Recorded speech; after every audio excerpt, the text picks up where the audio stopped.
If there's one thing that connects civilizations throughout the ages, it is the presence of warrior traditions.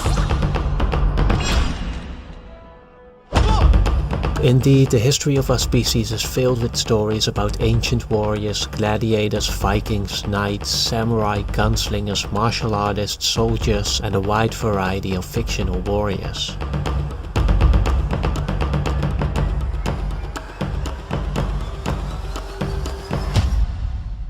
Spartans! What is your profession?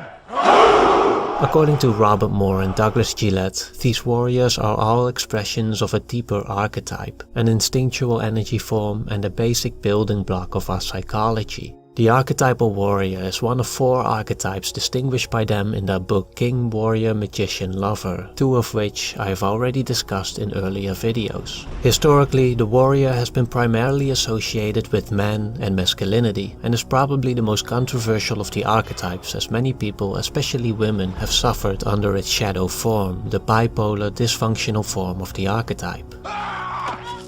Shadow warriors revel in sadistic and masochistic behavior, often masking their hidden insecurities and unresolved emotional issues. There's no denying that many have fallen victim to the cruelty, violence and rage of the shadow warrior's aggression. Moore and Gillette, however, argue that despite the justified fear and suspicion, the warrior archetype should not be approached with hostility and condemnation. They write, "We can't just take a vote and vote the warrior out. Like all archetypes, it lives on in spite of our conscious attitudes toward it. And like all repressed archetypes, it goes underground, eventually to resurface in the form of emotional and physical violence. If the warrior is an instinctual energy form, then it is here to stay, and it pays to face it." In their book, Moore and Gillette explore how men can relate themselves to their inner warrior in a more healthy and mature way. But to offer a more inclusive perspective, I also want to discuss Carol S. Pearson's The Hero Within, in which she presents a critical assessment of this archetype that brings more attention to its importance for those who, historically speaking, have been denied access to the warrior or been victimized by it.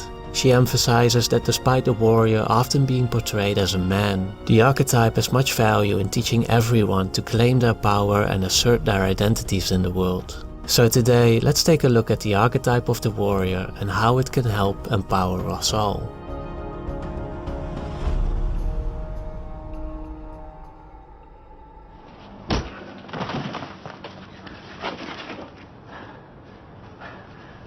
You just don't know when to give up, do you?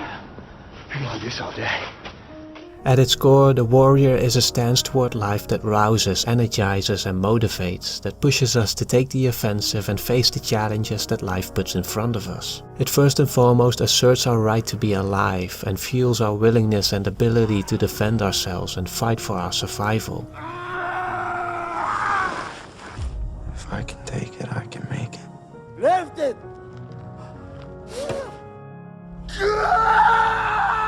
Warriors learn to trust their own truths and act on them with absolute conviction.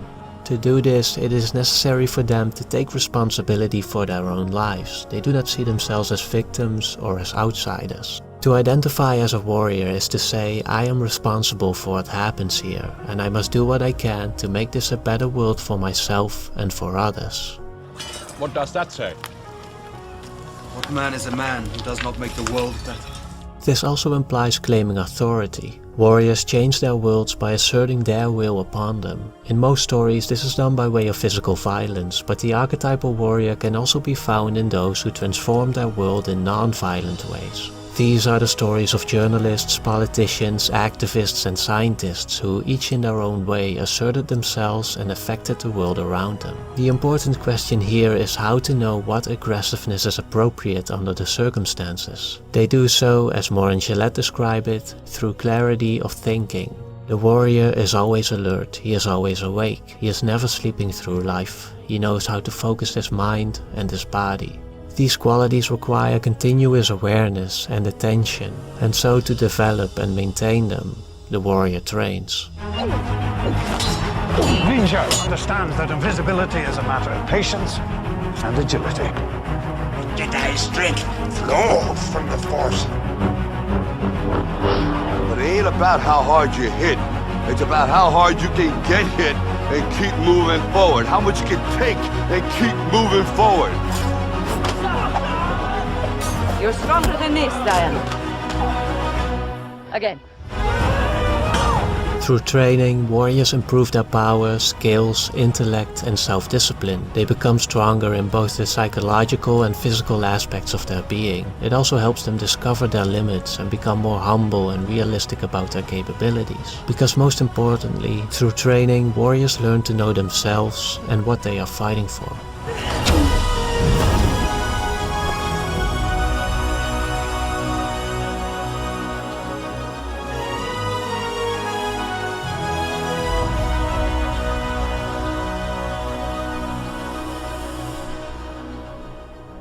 It is here that warriors find maturity and separate themselves from what Pearson refers to as the pseudo-warrior and what Moore and Gillette call the infantile hero.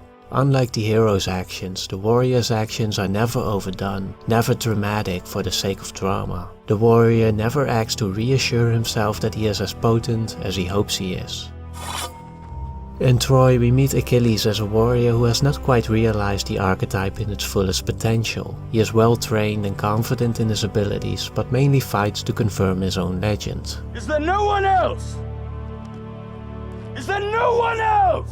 Issues like these can become more troublesome when the struggle to win becomes the sole purpose of the warrior's activities. Because when warriors begin to rely on external achievements for inner fulfillment, we enter the realm of the shadow warrior.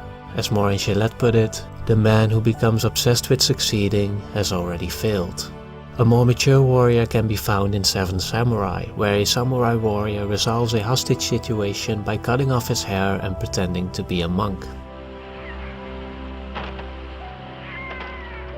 Knowing that cutting a samurai's hair was often seen as a symbol of defeat and humiliation, it is a great example of a mature warrior who knows his true purpose and is not concerned with his own pride or grandiosity.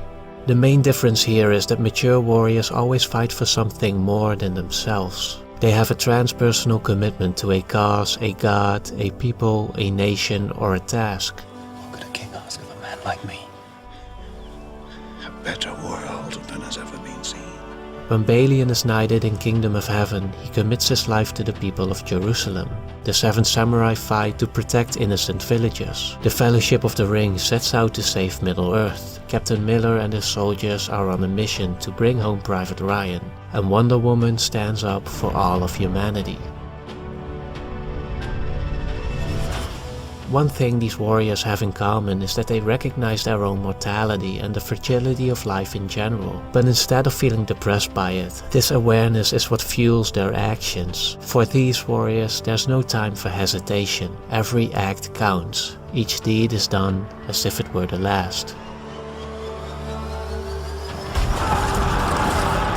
Warriors are often destroyers, but as Moore and Gillette point out, many things in our world need destroying in order for something new and more virtuous to appear. For such causes as defeating tyrants, liberating the oppressed, and overthrowing oppressive regimes, the warrior can exert meaningful aggression and destruction.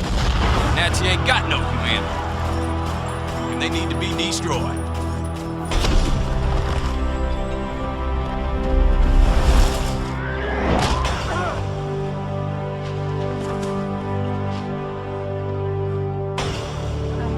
Phones have been ringing all morning. They're almost all victims, Robbie. It is, however, not always clear what course of action is the right one, which cause will actually transform the world for the better. The world of today has a vastly different outlook on one's honorable causes, which also shows that what is deemed right in one age is not the same in another. Pearson suggests that part of the issue lies in that stories of the warrior often adhere to the classic structure in which a hero battles and ultimately defeats a villain. This narrative of slaying the dragon is still incredibly powerful in today's society, but Pearson points out that it does uphold a duality between heroes and villains, between good and evil, which lets us believe our actions are justified and our efforts will lead to some form of ultimate salvation. No, all of this should have stopped. Diana, the fighting should have we don't have time stopped. to Why talk are about they this. doing I don't know. I don't know. In reality, of course, such finality is never really achieved. More importantly, this mentality of winning and losing can lead to problematic consequences when it becomes internalized in the warrior's mind. Pearson writes that warriors become burned out because they live life as a struggle against others and against part of themselves they see as unworthy. These are the warriors who bring their war home with them, who are never out of the fight. Although it seems like these warriors are always fighting battle after battle, more often than not, it really is just the one dragon that they're facing. I can't get it out of my head. I can do 7 years. Every day hurts. But this dragon is a figment of the mind, an abstract enemy who never quite manifests itself but can break even the greatest warriors when not properly dealt with. Here, Pearson argues for the importance of looking beyond the hero-villain duality, beyond the narrative of the eternal struggle between good and evil. You don't think I wish I could tell you that it was one bad guy to blame? It's not. Pearson reassures us that the archetypal warrior does not become obsolete here. That the warrior's truth is now simply one among many does not preclude commitment to ideals, people, causes, beliefs. Warriors embrace their understandings with their whole hearts, even in a relativistic world. She concludes that the real challenge for warriors today is to assert new narratives, imagine new versions of the warrior myth that go beyond slaying the dragon, beyond defeating or converting enemies, and towards building bridges. For her, the most important battle is against the tyranny of the dull mind, against fear-driven ignorance, and that kind of battle requires a different plot. One that doesn't call for violence or conversion, but one that relies on our capacity to grapple with differences without imposing our notions of good and bad. She observes the ways in which primitive violence is increasingly being replaced with more gentle ways of conflict, and fantasizes about a future in which these old structures of conflict become fully obsolete. A time where enemies are greeted as potential friends, conflicting views are invited as a potential for greater understanding, and differences are embraced to build wholeness. On this path towards a better world, warriors find ever more confidence, need ever less violence, and are occasionally allowed to just be, so that perhaps one day they can put down the sword and come home.